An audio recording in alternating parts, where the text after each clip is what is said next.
سوال کیا کہ مہر کے تعلق سے عورت کا مہر کون لے؟ خود عورت، والد، شوہر، اور کیا عورت انہی کی مرضی مطلب عورت اپنی مرضی سے شوہر سے مہر کچھ بھی مانگ سکتی ہے؟ کسی نے ایک سوال کیا مہر کے تعلق سے، تو یاد رکھیے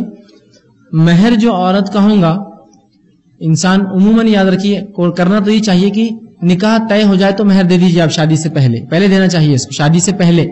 نکاح ہونے سے پہلے دینا چاہیے مہر، یہ سنت ہے۔ آپ دیں گے اور پھر اس کے بعد نکاح پڑھا جائیں گے، چونکہ رسول اللہ نے صحابی سے کیا کیا، کچھ لے کر آ تو نکاح کراتا ہوں تیرا، مہر لا پہلے، پھر وہ انگوٹھی کے لیے پھر گئے، پہلے ہونا چاہیے۔ ہم لوگ کیا کرتے ہیں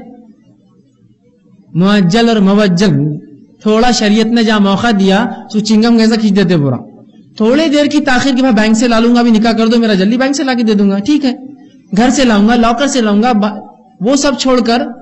موقع شریعت نے دیا کہ تھوڑا سا ادھار رکھ سکتے آپ، تو اس کو جو کھینچے تو موت تک ادھر رہ گیا ہو، ٹھیک ہے، تو درست نہیں۔ اب کس کو دیں؟ تو اس کے ولی کو دیا جائے گا، لڑکی کو کیسا دیں گے، ابھی تو نکاح نہیں ہوا نا اس کا، اس سے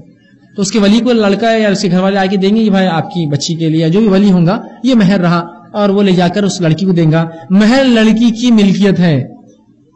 اب بہت سی بار لڑکے مہر دیتے اور مہر دینے کے بعد کیا کرتے، مہر کیا کیا تم نے، کیا کیا کہاں ڈالے تم نے، ابھی جگہ کو تم نے پڑ جا، تم کو اتنا تھا، ٹھیک۔ ایک تو پہلے تو شو کے اندر بڑے بڑے مہر باندھتے، 21,000 51,000، کیا کو باندھ رہا ہے ویسے چھوٹے موٹے مہر شان شوکت کے لیے، اتنا باندھنی جتنا میں کیا دے سکتا ہوں آج ابھی اس حالت میں، اور اس کو بھی کہاں خرچ کیے، تو مہر ملکیت ہے لڑکی کی، یاد رکھیں، ٹھیک ہے، وہ اسی کی ملکیت ہے۔ اب انہوں نے کہا کیا لڑکی کتنا بھی مہر مانگ سکتی ہے؟ لڑکی کو حق ہے مہر مانگنے کا، لیکن میں اس بات کی ضرور وہ کروں گا آپ کو وضاحت کہ آپ ایسا مہر نہ مانگے کہ لوگ پھر آپ کو رشتے ہی نہ بھیجیں۔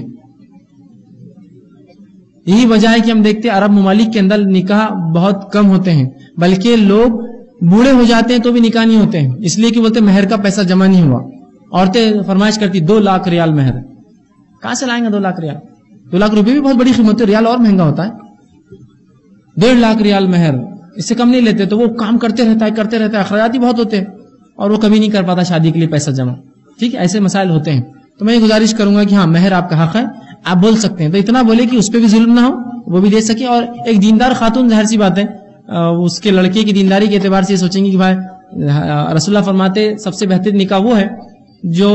مہر کی رقم کے اعتبار سے ہلکا پھلکا ہو، مطلب دولہے پر، اس نکاح کرنے والے پر آسان ہو، یہ نہیں کہ ہلکا پھلکا تو 30-40 روپے دے دیں گے آپ، دولہے کے جیب پر بھاری نہ پڑے، اس کی تنخواہ پر آسانی سے ادا کر سکے، تو آپ مہر پہلے دے دیجئے، یہ آپ کا حق ہے۔ ہاں عورت چاہے تو ڈیمانڈ کر سکتی ہے کہ بھائی میرے کو 11,000 نہیں 15,000 باندھ دیا، کوئی مسئلہ نہیں کر سکتا، لیکن شوہر کو حق نہیں ہے کہ 15 کیوں مانگے تھے تم نے، میں 11 بول رہا تھا نا، اب تم کو بتاتا ہوں 4,000 زیادہ مانگے تھے، نہیں یہ نہیں، اس کا حق ہے، دے دیجئے، پوچھیے مت اس سے۔ ہاں وہ الگ بات ہے کہ بیوی بعد میں کہے کہ مہر آپ نے دیا تھا، چاہے تو آپ لے لیجئے لینا ہے تو، لیکن اگر وہ خرچ کرنا چاہے خرچ کر دے، اس کا والد شادی میں بھی لگا دے تو اس کی ملکیت ہے، اس کو حق ہے، وہ جو چاہے اس کو کرے۔ جی السلام علیکم۔